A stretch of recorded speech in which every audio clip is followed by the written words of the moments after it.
is Helen Dodds, and I was born on November 27th, 1936. Well, I was born in Eugene, and my sister was born in Eugene 2 years later, and then we lived in Portland for a while, 4 or 5 years. My dad worked as a cannery manager or something, I don't know at this point. But he got a job with the government, food distribution or something, for the war, so we moved back to the East Coast. We lived on the East Coast for 5 or 6 years in Bethesda, Maryland, and Arlington, Virginia. Oh, my brother was born there. John was born in Washington, D.C. in 1943. And then we came to California in 1944. I remember when we moved to California, they didn't have seatbelt laws. So Mom and Dad were in front, Sue and I were in back, and Brother John was in a clothes basket between us. There were no seatbelts, and so what I remember from that trip is standing behind my dad, combing his hair. He blamed me for a small spot. But I combed 3,000 miles away. Another funny thing on that trip was, at that point, things were rationed, even baby clothes. So you had rations and you could only get so many baby clothes. And when we stopped for the night on this trip, we'd stop in a motel, and Mom and Dad would wash Johnny's t-shirts and outfits and so forth. And then when we'd start driving the next morning, Sue and I would hold them out the window to dry. And I was told, hold on, it's valuable. We can't get any more shirts. Well, I dropped a shirt. And I was scared to tell Dad, because I knew he'd be furious. So I waited a few miles, and then I said, Dad, I dropped the shirt. Well, car stopped, world stopped, and we had to go back and find that shirt. And we did. When we moved from the East Coast to the West Coast, I went to a different school every year, which is kind of hard on a kid. And we'd move, or the school would close, or something happened, so that I didn't go to the same school for more than 1 year until I got to junior high, 7th grade. And was in junior high in Palo Alto, Jordan Junior High. And we went there for 3 years, then went to Palo Alto High School. And these were not my happiest years because of my health.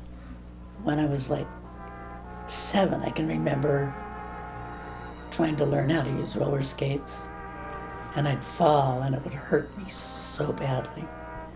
I would just cry and cry. And it was later when I was diagnosed at 12 with rheumatoid arthritis that I knew why I cried and cried, because it really, really hurt. And when I had a surgery on my leg for a big tumor when I was 10. And so when I went into junior high, I was in a cast and crutches, and I just found out I needed glasses. So I was a number 1 nerd. So that was not happy years. My junior high and high school years were spent trying to be invisible. And then when I got out of school, I was never asked, do you want to go to college? I was asked, which college do you wish to attend? So we did the whole college circuit, and I went to school at Santa Barbara and got a degree in early childhood education, and taught down there for 3 years. When I got to teaching, it was like, when I graduated, it was like, I was felt like I was always a shy little flower when I was in high school and beginning college. And when I got into classroom, it's like, this is where I belong. This is what I can do well. And so I did, and that gave me a lot of self-esteem. Not gobs, but enough so that it was healthy. From there, I was dating Mark, and Mark and I had a horrendous fight. So I went out to the university and I said to the placement officer, I need to move. And he said, do you want to go out of the city, out of the state, or out of the country? I said, why not think big? How about out of the country? So I went, flew to New York, then went to the SS America, I think, and went over to London. And I taught in this little place called Slough, and it was the munitions depot for World War II in England. But I taught in the infant class, in an infant school, in the reception class, which means that 3 times a year, new kids would come into school. It was the term that started after their 5th birthday. So I had 45 kids in my class. I kept in contact with other people, other Fulbright grant recipients. So we would go travel together. Marie and I did things like take a Greek cruise for our Easter vacation. We'd go over to Paris for a weekend and do all the sights around London and southern. We went to Brighton one day, which is a beach in the south end of London. And literally, the sun was shining for a change. And the beach was literally filled, body to body. There was no place for us to sit down on the sand. That's how crowded it was. Everybody just came out and went to the beach if the sun shined. Other than that, you stayed inside while it rained and poured outside. And after a year in London, I went back. Then I moved to San Carlos in 1965. And then in 1969 maybe, they started this new program with General Electric Learning Corporation called PLAN, an acronym, Planning for Learning in Accordance with Need. So for 1 year I worked in an office. I always felt so very, very grown up since I wasn't with kids. And it was a good program. And then I taught it for a couple of years. And then I had itchy feet again, so I went to the superintendent of my school and I said, I think I need a year off. And he said, okay. He said, I said, I want to go to Europe for a year. And he said, okay, but do me a favor, buy a round trip ticket so you have a way home. Got to do that. And if you run out of money and come back before that year is over, I will give you the first long-term substitute job that comes along. So I felt fairly secure. You hear about people sharing rides, or you drive a car across the country for some other people. And so I put an ad in the paper. We'll drive or share a vehicle. I only got one answer to my ad. And it was this lady, Alice, and she had a pretty fancy big car. I don't remember what it was right now, like a Buick or a really hefty car for that time. And so we decided I met her and I thought, well, It's away across the country, and it's not going to cost me any money. Because she was going to New York to see family. And so we started out. And on the day that we left, I found out, she didn't tell me before, that we were sharing the car with her cat. We got to Montana, and something broke in the car. I don't know what it was at this point. But we had to stop, and it was going to take them 2 days to get the part for the car. So we started looking around for motels. But there was a bowling convention, and so we found virtually the last room in town. And it was a room with one double bed, not a queen, not a king, a double bed, which Alice, the cat, and I shared. So we drove to Indiana, taking occasional rests at rest stops, and let the cat have a walk. And then we finally got to Indianapolis, where my mom and dad lived. And I thought at one point, I have to get away from this woman. I just can't stand it. So when it was time for me to go, Dad said, I will buy you an airline ticket to New York. Thank you, Dad. Then in New York, I flew to Brussels, and nobody was speaking English. So by now I had already experienced England and made some good friends there. So I went to, I thought I've got to get to England. I have to speak English. I was just rattled. I went to Piccadilly Circus because I was comfortable with that part of London.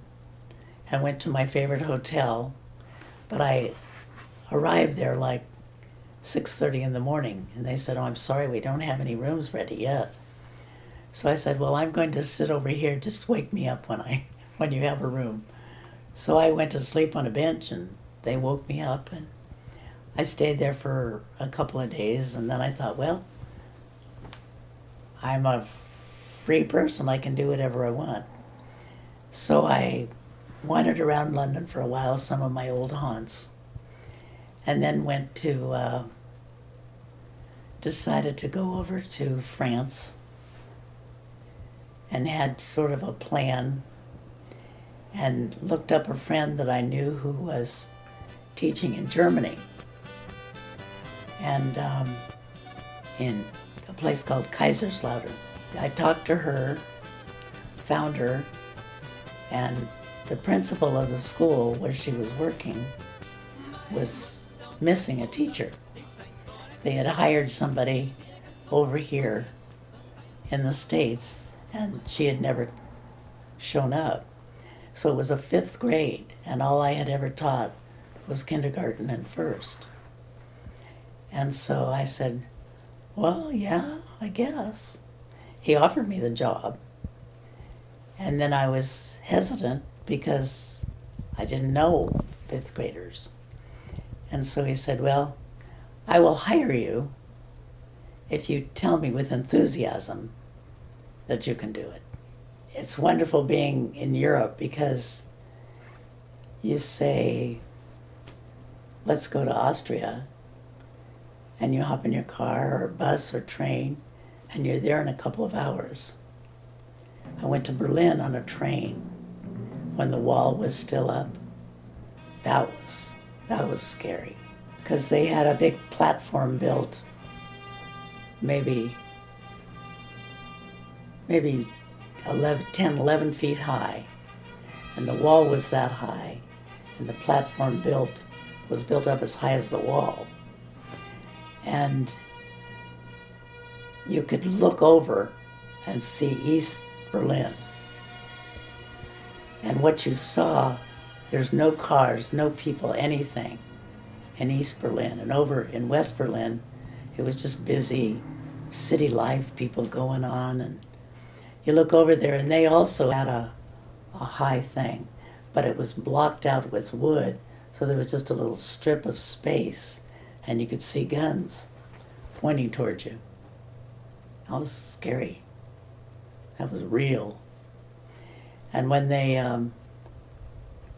we took the train, we had to drive through East Germany to get to Berlin, the West German side of Berlin.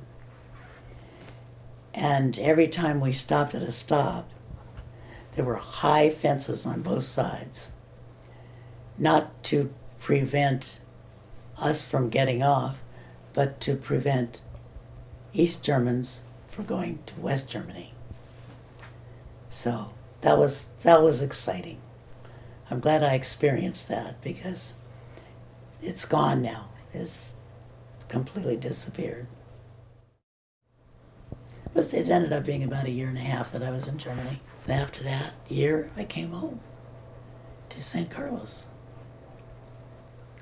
I came back, got involved in Peninsula life, friends and everything, and I used to go to Trinity Presbyterian Church in San Carlos, and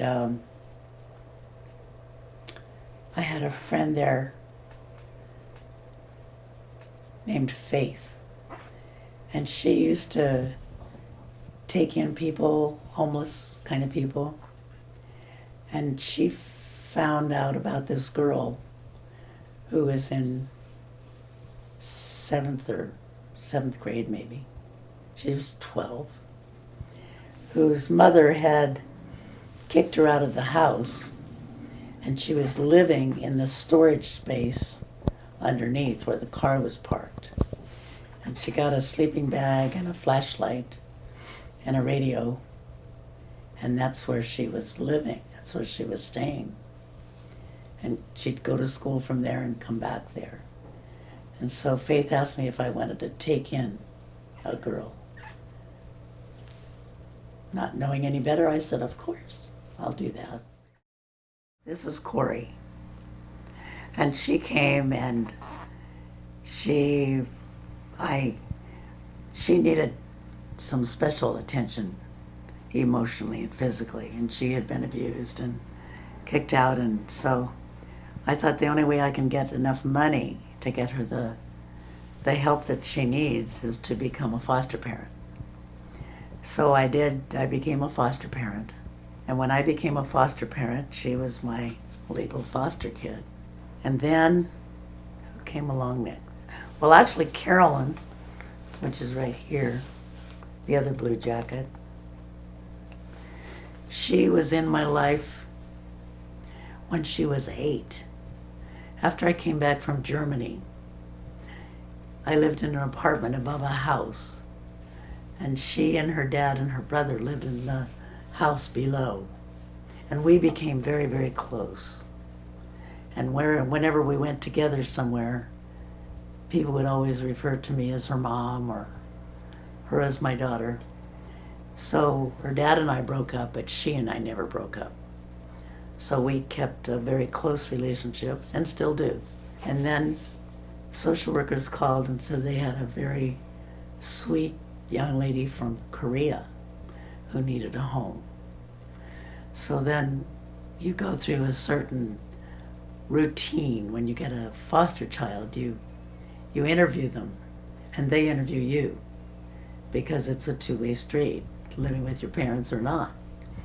And so the one question she had for me is she wanted to know if I was a yeller. Did I yell at people? I said, oh no. She says, okay by me. So Stephanie came. She got married, and when she was about 30, she had a baby, had a little boy named Tommy. And one day we were talking, and she says, what's going to happen with Tommy if Eddie and I get killed on the freeway? And I said, well, I'll take him, of course. And she said, yeah, but you're not legal. I said, number one, I'm the only parent you've got. Number two, I am your legal foster parent. That's legal. I said, unless you want me to adopt you. And she just was very touched and cried and said, oh, would you? And I said, of course. And then she called again, and she said, I have a girl for you, Heather. And my question at that point was a silly one, because all of these three are under 5'3". And at that point I was 5'8". And my question was, how tall is she? And she said 5'7". So I said, I'll take her. So that's Heather. So that's my daughters. That pretty much filled up my decade of the 80s. And then they all got married and started having kids. And then, 1999, my mom had moved out from Indianapolis. And I said, well, come to my house. I have 2 bedrooms. We'll see if we can get along. And it was fine. And then when I started taking in boys, that was after 2008 when Mom died. I used to go down to Starbucks a lot on Whipple. And there was this one guy that we just used to talk a lot. He'd come out and lean in my car window and we'd talk, and found out his name was Seth. He was renting an apartment that was close by. I don't know if it was 1 or 2 bedroom, but he had a couple of brothers living with him and a sister and a grandma, and he was paying the rent and paying utilities, and everybody at Starbucks plus me said, you've got to move out. That's ridiculous. Nobody's helping you with any of the bills. And so after a lot of thought, I thought, Seth, I have an extra bedroom if you'd like to come and live with me. So he said, oh, so then he came here and looked at the bedroom, and he said, I've never lived away from my family. And so I said, well, you're welcome if you want. So that went on, and he stayed there. And then when Seth got married and moved out, Miguel moved in here, Jesse moved in there. And I was, at this point, 78 years old and getting older and getting a little feebler. And I didn't like being here by myself. I have a philosophy about moaning and groaning, and it starts with, if it doesn't make a difference, don't do it. Like if it makes a difference if you worry about something. If you worry about it long enough and hard enough, something will get changed, then you need to worry. Or if you complain, if you need to complain, and that will change something, do it. But if it's not going to change anything, don't do it. So I try every once in a while. I need to talk about all my aches and pains, but by and large, I just carry on. 4 years ago, I was at my sister's house for Easter dinner. I ate, and then I just felt violently ill. So she took me over to Sequoia Hospital, and for the next 4 months I was in and out of Sequoia, rehab places, Stanford, different rehab. And I've never really gotten it all together since then. And I've had help, because I have a colostomy and an ileostomy. So I need help with some of my daily chores. But having all those problems made me who I am, made me know that I can do anything. You just have to get up and do it. And don't complain about it.